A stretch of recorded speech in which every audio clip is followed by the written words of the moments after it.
God said, I will bring a flood of waters upon the earth to destroy all. Verse 17.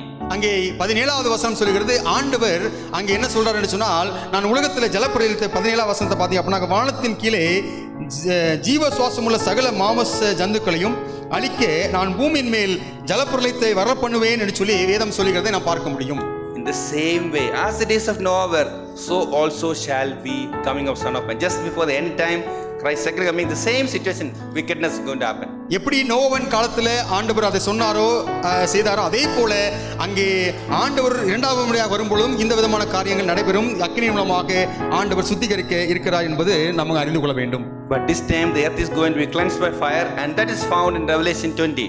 அங்கே வெளிப்படுத்தின விசேஷ புஸ்தகம் 20வது அதிகாரம் 10வது வசனத்தை நீங்கள் வாசிப்பீர்கள் என்று சொன்னால், அங்கே வேதம் நமக்கு தெளிவாக சொல்லுகிறது. வெளிப்படுத்தின புஸ்தகம் 20வது அதிகாரம் 10வது வசனம். அங்கே மேலும் அவர்களை மோசம் போக்கின பிசாசானவன் மிருகமும் கள்ள தீர்க்கதரிசியுமாய் இருக்கிற இடமாகிய அக்கினியும் கந்தகுமான கடலிலே தள்ளப்பட்டான்.